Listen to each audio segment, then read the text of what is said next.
And welcome back to IGN's Live Wire. For this segment, we'll be taking a look at one of the year's big sequels, Ubisoft Montreal's Far Cry 2. Creative director Clint Hocking is here to show off some gunplay, open-world action, and hopefully some explosions in one of this year's more exciting shooters. Jason, want to start things off? Certainly. Welcome to Clint and Jonathan Morin, the lead level designer. He's going to be driving the demo today. That's right. But let's go ahead and get this started. I've played through this demo a couple times already, and it's really exciting, but let's show the people. Yeah, for sure. So Clint, real quick, give the people, Far Cry 2, give us the quick description of it. So the quick description, we wanted to really recapture what was core of Far Cry 1, which was going somewhere you've never been before in a game, somewhere incredibly beautiful. So we decided to take the player to Africa and really give him that same open experience where you can play the game the way you want to play it. You've been sent here to Africa with one mission, and that's to hunt down and kill the Jackal, who's an arms dealer who's selling guns to both sides in this conflict. And beyond that, the way you play that game, you know, the approach that you take to the missions, to how you do it, where you go, how you fight, that's all completely up to you. What's going on right now in this? It looks like you're going in the safe house. And yeah, exactly. John's gone to a safe house here, and he's meeting some of his buddies, Frank and Warren. Frank is his sort of best friend, and Frank's offering him kind of alternate ways to do a mission. Every main mission in the game, you can do it by just sort of approaching it directly, like the faction that's hired you to do it, or you can work with one of your buddies to do the mission in a kind of in an alternate way that will help your buddies and help you. Here's an example. Like you can choose even when you want to take on the mission. Like absolutely, you can do it midday, or you can do it midnight. Yeah, absolutely. Yeah, I mean, exactly. We want the player to be able to play the game the way he wants, and that means if he wants to do the mission at night, stealth with a dart rifle and a silent pistol, like that's totally up to him. If he wants to go in, like John's got a fully automatic shotgun here, a flamethrower, a grenade launcher, or a MAC-10, something like that, I'm not sure. Yeah. He's just going to go in guns blazing and create some real mayhem for us. I think he decided to skip the car, and he's going off on foot here. Yeah, he's going to go on foot. I mean, the game world's 50 square kilometers, right? So you can go anywhere you want in 50 square kilometers at any time, no loading. But, you know, a lot of the time, we're not asking the player to drive 5 kilometers at a stretch, right? Usually the missions kind of chain locations together. You're going to hit location A, you're going to hit location B, maybe backtrack a little bit to the side and go forward. Most of the stuff you can handle on foot if you want, but the vehicles definitely speed the travel. Now, there's actually different kinds of mercenaries you can choose, and the ones, how does that work? You choose one, and the ones you don't choose show up in the game? Absolutely. You choose your avatar from a collection of 9 of 12 buddy characters. So there are 9 that you can choose from, and the one that you choose becomes your character. The other 9 plus 3 extras go on to populate the story of the game. Yeah, he went in kind of at sunset, it's maybe 9 p.m. or something like that. So he's got the sun in his face. That's going to be tricky for him. But yeah, as I was saying, you basically the character that you don't choose, they go on to populate the story, and because they can live or die, all of them at any given time, depending on the actions that you take, you know, the ones that aren't your character are going to be part of the play experience. Now, when I played this demo not too long ago, it was at night. I went around the camp and tried to go up on the side. Right. And there's sniper towers everywhere. You have to be careful of. Yeah. I mean, there's a lot of flexibility here. Absolutely. Like John, like I said, he's taking a full-on guns blazing approach. We play this thing in all kinds of different ways. Here he's got a weapon malfunction jam of his USAS-12. But he, yeah, of course, if you want to play at night, you can. If you get the dart rifle, you go up on the hill, you use your monocular to scout the place, you figure out what's in there, you go in, you place some explosives on the objective, you sneak back out, and no one's the wiser. And then, you know, you're a kilometer away when you pull out the detonator and blow the objective. So that's totally an option. Now, okay, let's see what this guy. I've noticed a lot of guys you'll go down, but you know they won't stay down sometimes. You have to make sure they're down. Yeah, well, different weapons have a different probability of wounding guys. So you'll if you're fighting with shotguns, a really good way to wound guys. Fighting with like the Desert Eagle and the high caliber sidearms can cause guys to be wounded very easily. And when a guy's wounded, he'll fall down on the ground. He'll pick himself back up. He'll take his sidearm. He'll try and hobble over to cover. If he's too badly wounded, that guy's on fire. If he's too badly wounded, he won't be able to even get to cover, and someone will have to come and grab him, pick him up, and carry him to cover, and get him behind cover and do first aid on him, get him back in the fight. And how is the fire spreading? Because that's one of the really cool parts of this Absolutely. game. There's here John's got a wound. He's actually going to cauterize a bullet wound in his arm with some match heads that he's got taped together to keep himself from bleeding out. Sorry, what was your question? Yeah, the fire propagation. Yeah, fire propagation is obviously a super important feature. It wouldn't be Africa if you didn't have big grass fires, fire spreading through the savannah and stuff like that. So we wanted to really model that. All of our vegetation, our trees, our grass, all of it is completely dynamic, and that means that wounded again, bullet in the ankle. Wow.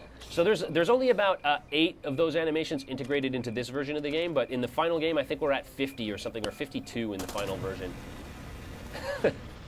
There he goes. And you were telling me the shoulder Yeah, sometimes, and pretty yeah, the interesting. wounds are based on how you take the damage. So if you're getting shot, which is very common, about 2/3 of the animations are extracting bullets from your arms, from your legs, from your stomach, from your jaw, like stuff like that. And then some of them are for impacts, like if you get hit by a vehicle, fall off a cliff, you'll have to like dislocate or relocate a dislocated elbow or shoulder or something like that. Some of them are if you're on fire. So it looks like you just blew up a water pipe. Now, what does this do to the environment? So yeah, in this particular mission, there's actually one of the factions has been pumping fresh water out of the lake, and they've been selling it to a neighboring country in exchange for arms and munitions, right? That's sort of how they fight. They pump out natural resources in order to arm themselves.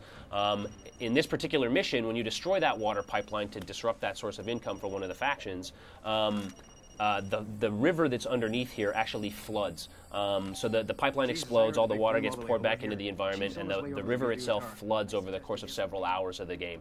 For the purposes of the demo, we had the river flooded just so we could keep things moving along more quickly. And it's more than that, actually. There's a location in this map that's a diamond mine. And that diamond mine, most diamond mines are actually sort of half flooded, waist deep kind of water. You extract the diamonds out of the mud in the riverbed. But that diamond mine is actually dried up, and that diamond mine itself floods. And that's a main location that you can fight in either before that location floods or after the location floods. And of course, all the physics objects, all the barrels and stuff like that are all floating. You can swim around underneath all of the structures and stuff that you were fighting in before. So it changes the whole environment of the game pretty drastically. We're in the boat. Well, we talked about the vehicles like the cars and the trucks, but there's also a hand glider. I mean, what other vehicles are there? There's, I lose track. We don't have hundreds of vehicles. I think we have 9. There's 5 or 6 different vehicles, including a Jeep Liberty, a Jeep Wrangler. There's a Rover with a mounted weapon package on it. There's this swamp buggy that you've seen, hang glider, a fishing boat. Actually, John's going to take this camp. We'll show you a really good use of fire here. John's out behind this camp. It's kind of a fuel depot of some kind. He's going to use his flamethrower in the grass. Rather than trying to burn guys, he's going to get this fire into the grass, and it's going to start propagating in the direction of the wind. It's going to get into trees. Throw some Molotovs in for good measure. Why not? And this can set off secondary explosions. Of course, yeah. If there's like I said, there's a lot of fuel being stored in this particular camp. There's a place in there for vehicles to refuel their fuel tanks. There's Molotov cocktails and other fuel stored in there, as well as like propane tanks and stuff like that. Once that stuff gets into the grass and gets into the fuel stores, you're going to start seeing series of secondary explosions. It'll get into the structures. It'll get really those are the explosions she was asking for. You're going to start seeing it all over the place. Are you trying to block off their escape route? Yeah, well, these guys, they haven't even detected it. Okay, they've detected him now. But I mean, their first response is like, oh my God, there's a fire over there. What are we going to do? And they run over to see it, and then they realize it's an out-of-control fire, and it starts to get problematic. So you can jack that vehicle right now Absolutely. and get away, Yeah. or else you can stick around. You've clean them out. Yeah, I mean, this is just a place where you might want to go to steal a truck. I mean, John got in a little impromptu, improvisational fight here using fire to his advantage, just all for the purpose of getting a vehicle and carrying on with his mission. Are they chasing? Oh. They may or may not chase. Keep in mind, the other vehicle in that camp was completely engulfed in flames, so I don't know whether they're going to try and take that one. That's one way to keep them from pursuing you. Absolutely. Well, guys, we actually have some reader questions for you, so we're going to launch Perfect. into those. Soul Raptor, which is of course written with numbers, wants to know any idea what system requirements PC owners might need?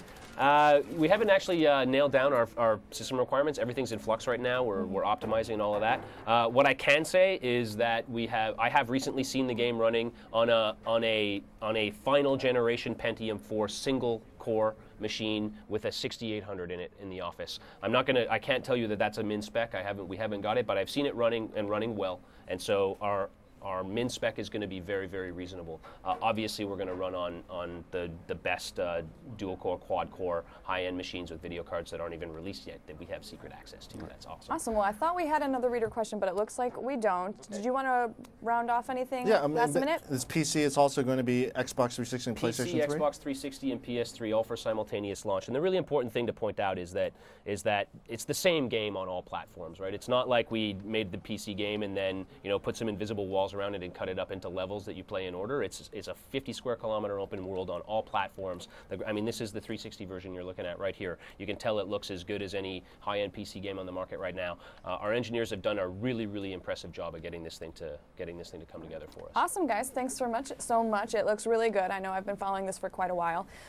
We will be looking for this in the fall. Yes. And I will be buying it, unless you send me a free one. And we will be back in a little bit, so stay tuned.